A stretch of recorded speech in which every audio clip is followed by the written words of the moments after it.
close your eyes and take a long, gentle breath.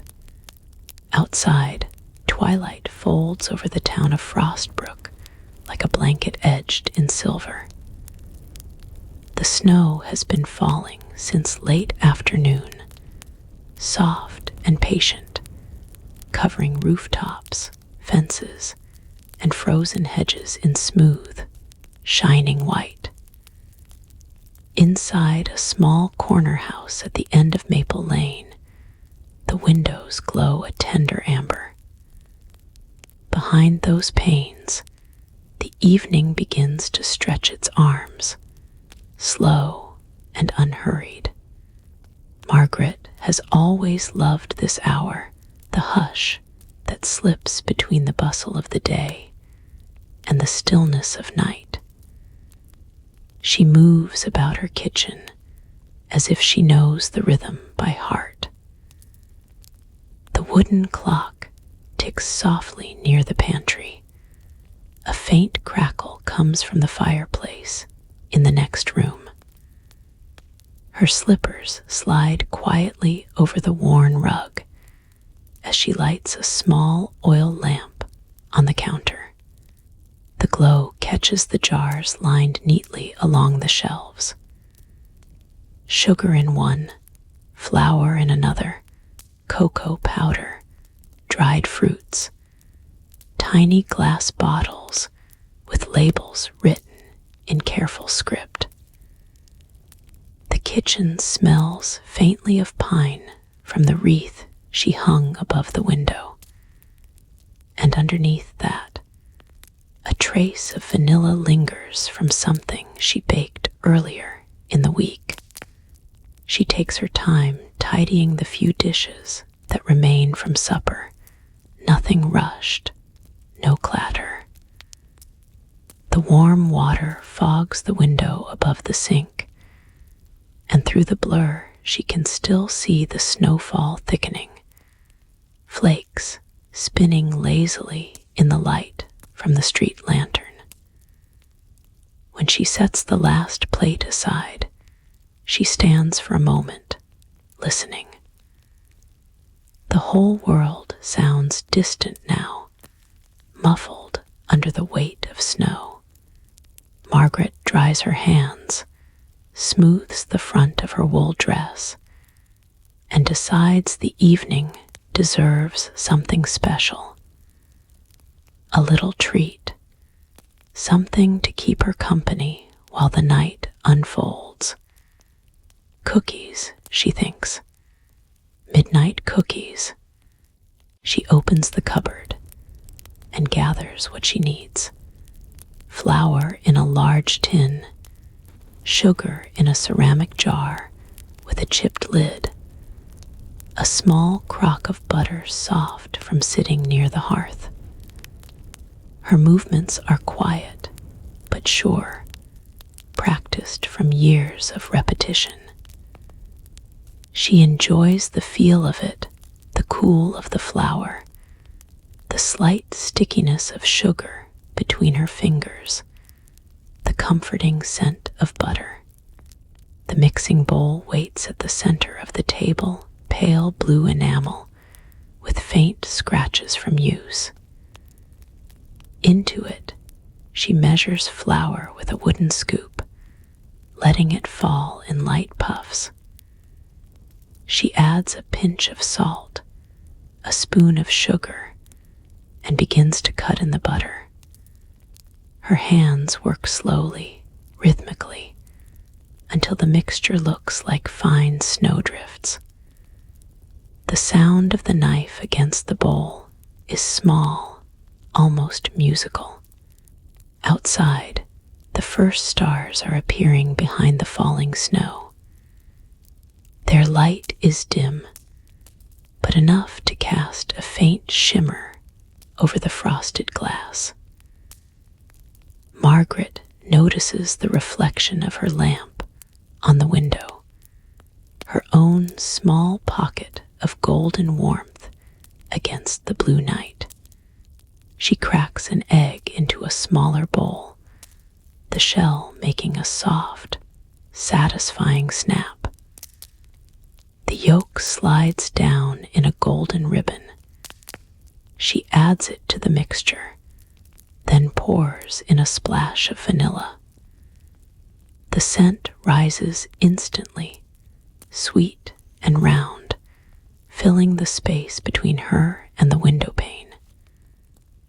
Then come the spices, cinnamon first, then a whisper of nutmeg, and finally a cautious pinch of cloves. As she stirs, the kitchen seems to tighten around her in the most comforting way. The walls, the stove, the shelves, all glowing faintly from the fire in the adjoining room. Every few moments she pauses, listening to the faint hum of the wind curling around the chimney. It is not lonely, this sound. It is companionable, like a cat purring somewhere out of sight. The dough begins to come together, heavy and fragrant. She dusts the table with flour, presses the dough into a soft mound, and rolls it out with even strokes. The rolling pin creaks faintly. Flour drifts into the air and settles on the lamp's light like tiny, lazy stars. She cuts the cookies into circles, then into small hearts and stars, each shape deliberate. For decoration, she uses sugar crystals kept in a small tin, scattering them like frost. They catch the lamplight and gleam. One by one, she arranges the cookies on a baking tray lined with parchment, the paper crinkling softly beneath her hands. When the tray slides into the oven, warmth floods the room anew. Margaret leans against the counter and closes her eyes for a moment. The heat, the scent of butter and spice, it all feels like memory. She recalls winters from years past, when neighbors would stop by for tea, or when her mother would hum while baking. The same smell would fill their old kitchen, mingling with laughter and the soft tapping of sleet on the window. Her own kitchen now holds only the steady tick of the clock, yet it feels full, filled with presence, history, and care. While the cookies bake, she pours milk into a small pot and sets it on the stove. The flame flickers blue, and soon the milk begins to steam. She adds a spoonful of cocoa, then another of sugar, stirring slowly. The spoon makes soft circles in the pot. The steam curls up, carrying the smell of chocolate, and she can feel her shoulders drop, the last remnants of the day's tension melting away. She lifts the pot carefully and pours the cocoa into her favorite cup, a wide one with tiny, painted holly leaves along the rim. A dollop of cream follows, swirling into a pale cloud before dissolving. She carries the cup to the window and sits on the cushioned bench built into the wall. Outside, Frostbrook is deep in quiet. The street lamp opposite her house casts a ring of golden light on the snow, where flakes tumble slowly, endlessly. Across the lane, a window glows where someone else hasn't gone to bed yet.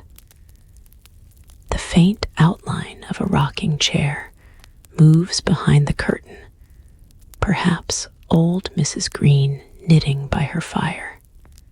Margaret smiles.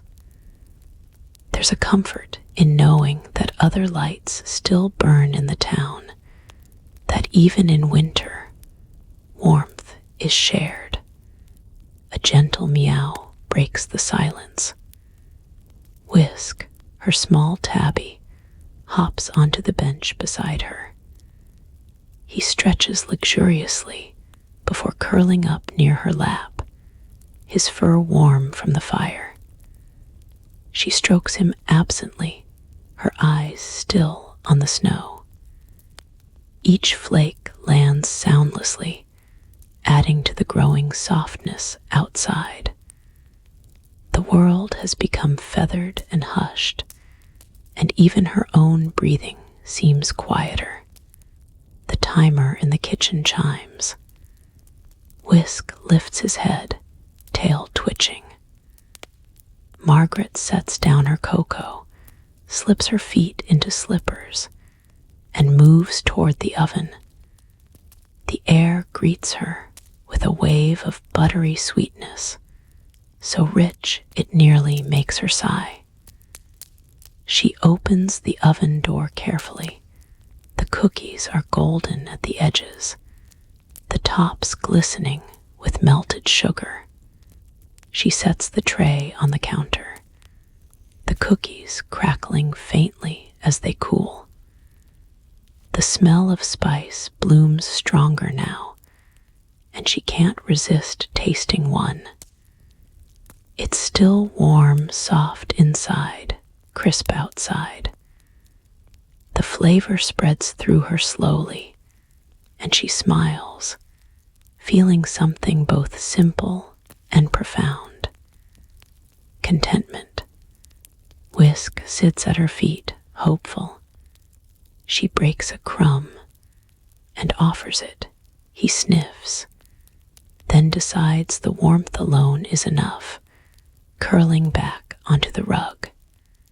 Margaret places half the cookies on a plate and arranges them neatly, then tidies the kitchen with her familiar precision.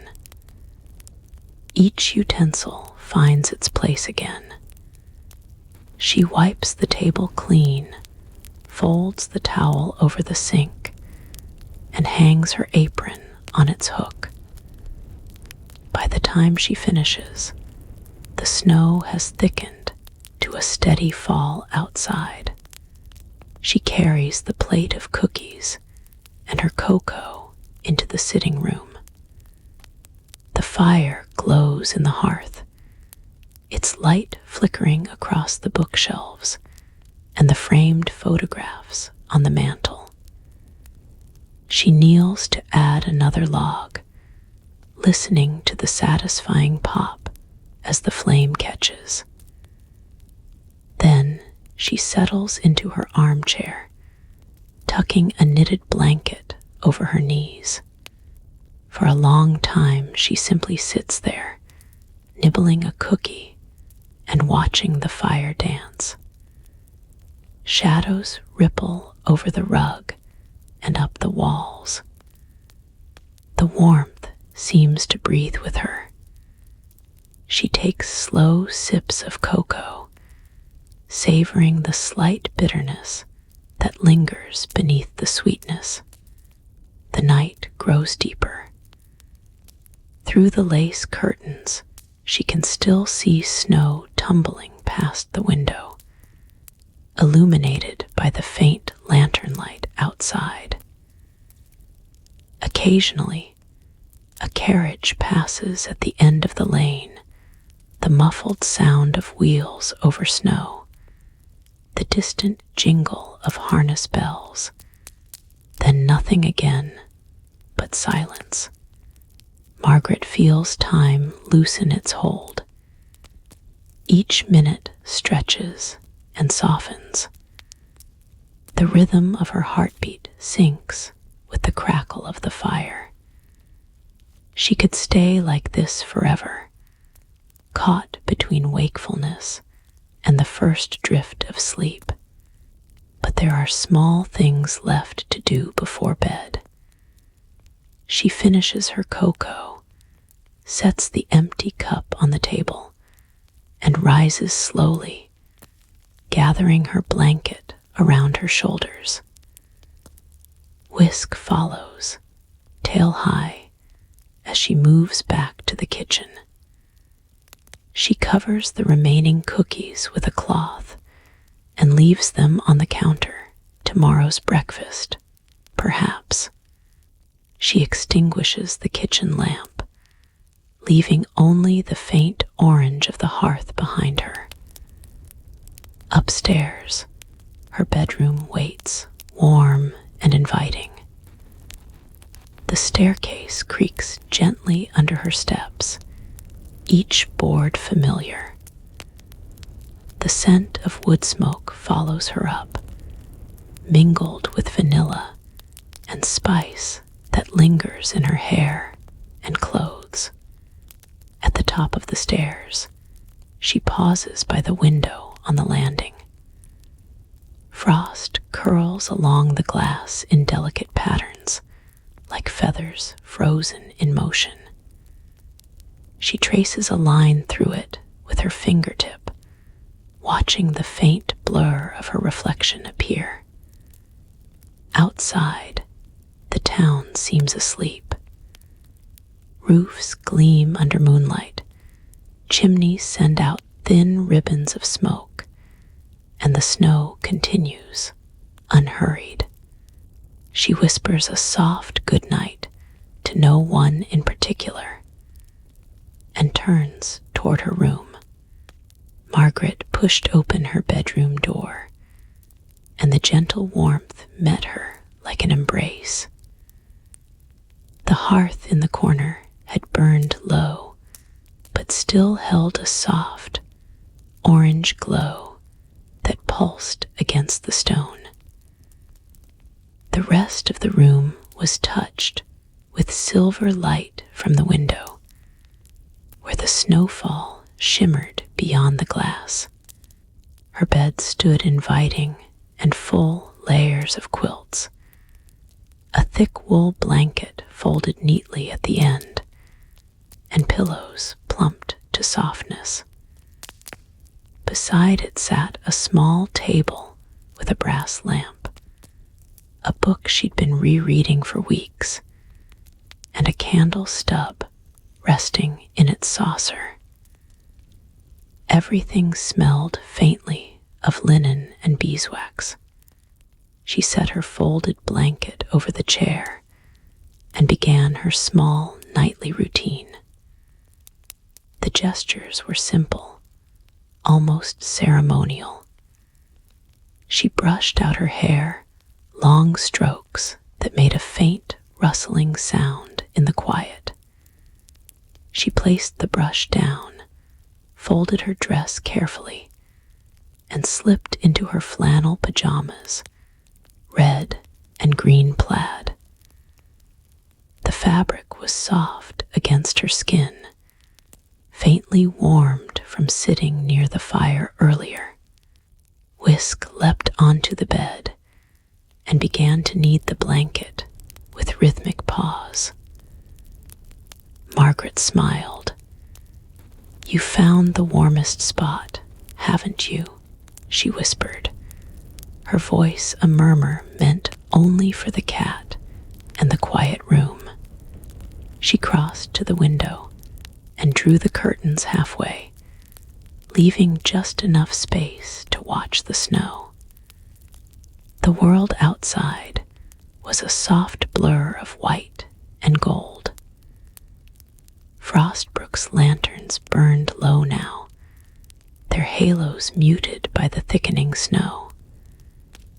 No voices, no footsteps, just the faint sigh of wind slipping between eaves. On the dresser sat a tiny vase of winter branches, sprigs of cedar, and a few dried berries. She touched them lightly, breathing in the faint forest scent.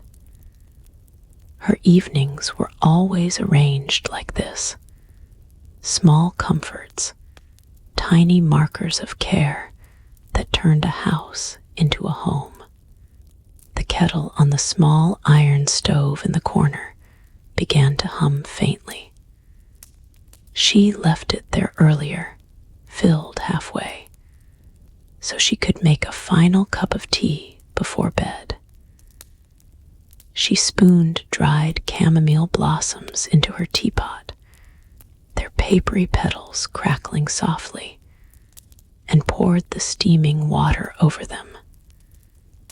The scent drifted through the room, sweet, honeyed, and calm. While the tea steeped, she tidied small things. The folded shawl placed over a chair back, the slippers arranged side by side on the rug. There was no urgency, no list to complete, just the comfort of order before rest. When the tea was ready, she poured it into a small cup and carried it back to her window seat. The first sip was delicate, almost floral. She watched the steam rise and mingle with the cold light. Somewhere far off, a church bell chimed once, slow and deep, marking the hour.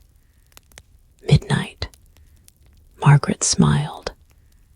"Just in time for midnight cookies," she said quietly. She set down her cup, crossed to the dresser, and opened the small tin she had brought upstairs earlier. Inside were 4 cookies, sugar still glinting on their tops.